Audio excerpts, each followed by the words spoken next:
Bienvenue dans la tête des tueurs. Je suis Quentin Bernard et ensemble, nous allons plonger dans les récits les plus sombres et captivants des crimes en série qui ont marqué l'histoire. Préparez-vous à explorer les méandres de l'esprit des tueurs, à découvrir leurs motivations cachées et à comprendre les enquêtes complexes qui ont mené à leur capture. Bienvenue dans la tête des tueurs.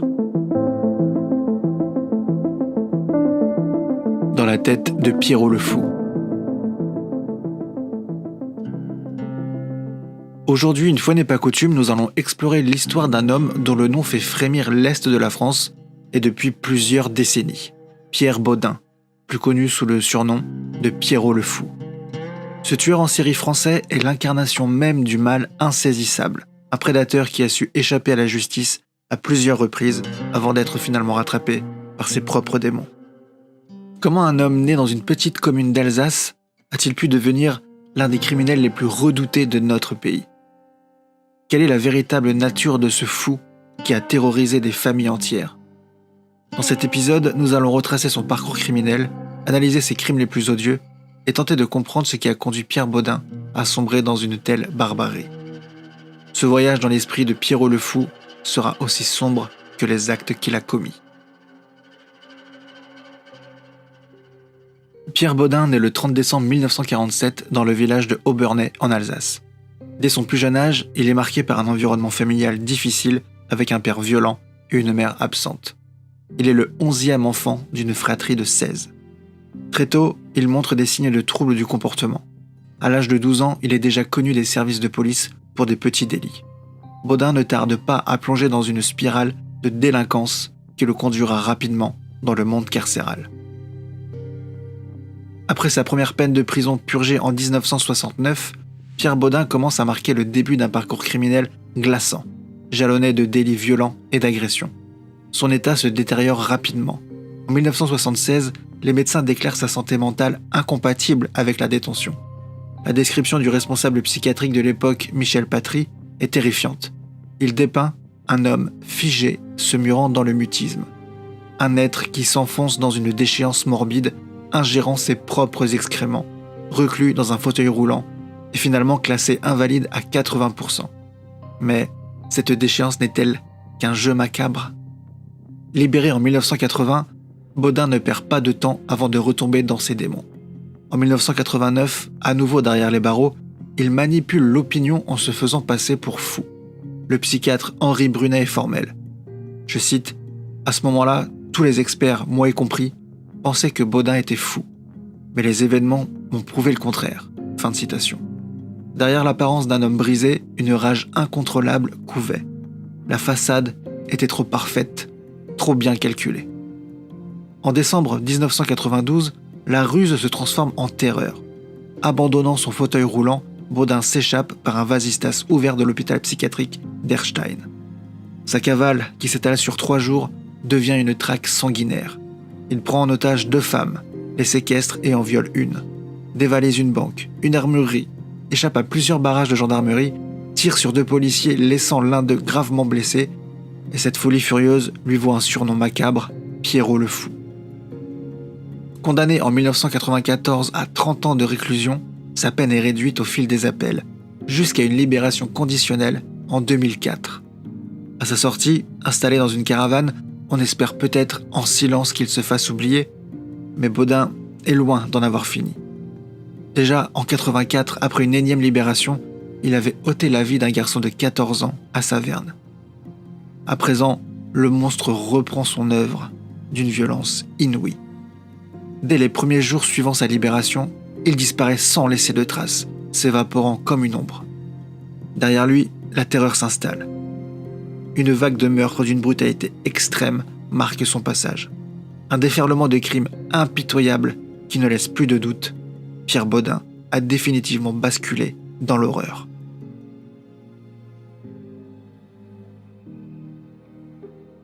L'été 2004 marque le début d'une série de crimes qui vont choquer la France entière. Le 18 juin, Jeanne-Marie Kegelin, une jeune fille de 10 ans, disparaît alors qu'elle rentre chez elle à pied dans le village de Rhino, en Alsace. Quelques jours plus tard, son corps sans vie est retrouvé dans un étang. Il est dévêtu et atrocement mutilé au niveau du bas-ventre et des organes génitaux. Les experts estiment que les mutilations pourraient avoir été faites au couteau et avant le meurtre de la pauvre petite victime. Quelques jours à peine après ce premier meurtre, c'est au tour d'Edwige Vallet, 38 ans, d'être enlevée à la sortie de son travail à Strasbourg. Son corps sera retrouvé dans une forêt des Vosges, également mutilé et de la même manière que Jeanne-Marie. Le 30 juin, Julie Charche, une adolescente de 14 ans, est enlevée à son tour alors qu'elle se rend à l'école. Son corps est retrouvé quelques jours plus tard, caché dans un ruisseau, portant les mêmes marques de violence extrême que les autres victimes. La panique s'empare de la région et la presse surnomme rapidement l'auteur de ces meurtres le monstre de l'Est. Les autorités mettent en place un dispositif de recherche massif, mobilisant des centaines de policiers, mais l'homme semble insaisissable. Le 3 juillet 2004, Pierre Bodin est finalement arrêté après une course-poursuite avec la police. Les indices trouvés sur les scènes de crime ainsi que son profil criminel conduisent rapidement les enquêteurs à le considérer comme le principal suspect. Bodin, qui nie farouchement les faits, est pourtant accablé par les preuves. ADN, témoignages et une correspondance terrifiante entre les mutilations infligées aux victimes et les fantasmes morbides qu'il avait exprimés en prison. Les meurtres de 2004 révèlent la véritable nature de Bodin. Un tueur en série sadique, animé par des pulsions meurtrières qu'il n'a jamais cherché à contrôler. Ses victimes, choisies au hasard, ont payé de leur vie les démons qui hantaient cet homme depuis des décennies.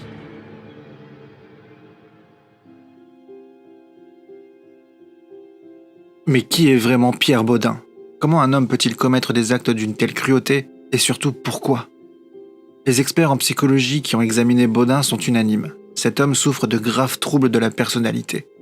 Bodin présente un profil de psychopathe classique caractérisé par une absence totale de remords, une incapacité à ressentir de l'empathie et une tendance à manipuler et exploiter les autres pour son propre plaisir. Ces années passées en prison n'ont fait qu'exacerber ses tendances violentes. Privé de liberté, il a nourri ses fantasmes les plus sombres, rêvant de pouvoir les réaliser une fois libéré. Bodin n'est pas un tueur impulsif. Ses crimes montrent une certaine préméditation, une volonté délibérée de torturer et de tuer ses victimes pour satisfaire ses pulsions. Certains experts ont également souligné l'influence de son enfance chaotique et de son parcours carcéral sur son développement psychologique. La violence qu'il a subie et infligée tout au long de sa vie a façonné un individu profondément déviant, incapable de s'adapter aux normes sociales ou de contrôler ses pulsions destructrices. Et ce qui rend Bodin particulièrement terrifiant, c'est sa capacité à dissimuler sa vraie nature. En apparence, il pouvait passer pour un homme ordinaire, voire sympathique, mais derrière ce masque se cachait un prédateur redoutable. Ce double visage a longtemps trompé son entourage et les autorités, lui permettant de continuer ses crimes en toute impunité. Après son arrestation en juillet 2004, Pierre Bodin est placé en détention provisoire. Son procès, qui s'ouvre en novembre 2006 à Colmar, attire une attention médiatique considérable. Pendant des semaines, la Cour tente de comprendre l'étendue des horreurs commises par Bodin, tandis que les familles des victimes cherchent désespérément à obtenir justice. Bodin, fidèle à lui-même, nie en bloc toutes les accusations portées contre lui. Il prétend être victime d'un complot, soutenant que les preuves ont été fabriquées pour l'incriminer. Mais les éléments à charge sont accablants. L'ADN retrouvé sur les corps des victimes correspond au sien. Les témoignages le placent sur les lieux du crime et les analyses psychologiques confirment son profil de tueur en série. Malgré ses tentatives de manipulation, le verdict tombe le 4 décembre 2006. Pierre Bodin est reconnu coupable des meurtres de Jeanne-Marie Kegelin, Edwige Vallet et Julie Charche, ainsi que de plusieurs autres agressions sexuelles. Il est condamné à la réclusion criminelle à perpétuité, assortie d'une période de sûreté de 30 ans, la peine la plus lourde prévue par le droit français.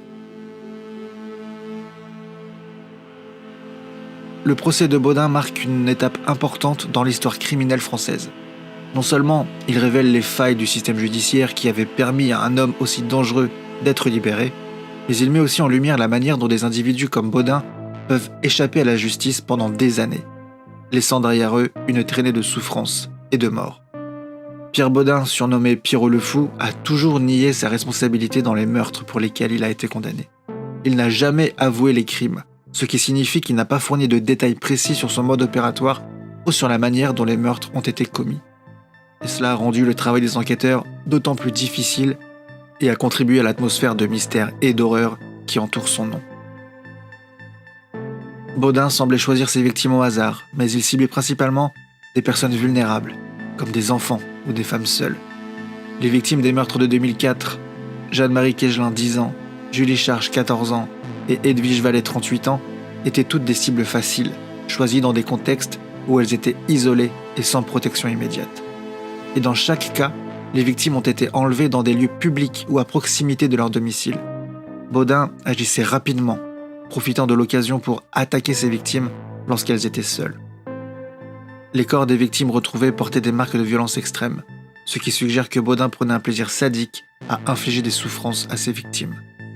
Les autopsies ont révélé que les victimes avaient été violées, torturées et mutilées avant d'être tuées. Après les meurtres, Baudin tentait de dissimuler les corps de ses victimes dans des endroits isolés comme des étangs, des rivières ou des forêts. Et cela indique une certaine préméditation dans ses actes, cherchant à prolonger le temps avant que les corps ne soient découverts et que la police ne puisse le relier au crime. Pierre Baudin, alias Pierrot le Fou, restera à jamais dans les mémoires comme l'un des criminels les plus redoutés de France. Son nom est synonyme de terreur, de violence inouïe et de l'incapacité des institutions à protéger les plus vulnérables. Mais au-delà des horreurs qu'il a commises, l'histoire de Baudin est aussi un avertissement. Elle nous rappelle que le mal peut se cacher derrière des visages apparemment banals et que même les systèmes les plus robustes peuvent être défaillants. Les crimes de Baudin ont mis en lumière la nécessité de renforcer la surveillance des criminels dangereux et de réformer un système judiciaire qui, à l'époque, permettait encore à des prédateurs comme lui de retourner dans la société sans surveillance adéquate. Aujourd'hui, Pierre Baudin est enfermé pour le restant de ses jours, mais les cicatrices qu'il a laissées dans la région de l'Est de la France ne s'effaceront jamais. Ces crimes ont marqué une génération, rappelant à tous que le mal véritable existe et qu'il peut frapper à tout moment et n'importe où. J'espère que cette plongée dans l'esprit de Pierre Baudin vous aura permis de mieux comprendre l'horreur qu'il a semée et les failles qu'il a exploitées. Et n'oubliez jamais que, derrière chaque histoire criminelle, il y a des victimes, des familles détruites et une société qui doit se relever de ses propres erreurs. Restez vigilants et surtout, gardez l'œil ouvert, car parfois, le danger se cache là où l'on s'y attend le moins. Le 22 mars 2019, l'avocat de Baudin transmet une requête pour réexaminer son procès à la commission d'instruction de la Cour de révision. Le 10 octobre 2019, la commission jugera cette requête irrecevable. Nous venons de traverser ensemble les abîmes les plus sombres de l'esprit humain, explorant des mystères que beaucoup préfèrent laisser enfouis.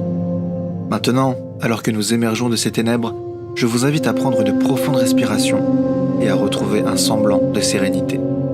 Je suis Quentin Bernard, merci de m'avoir accompagné dans cette descente vertigineuse. Ce podcast est entièrement écrit et réalisé par moi-même, avec le soutien précieux de Jonathan Dyer. Merci à tous pour votre fidélité, à très bientôt pour une nouvelle plongée profonde et troublante dans la tête des tueurs.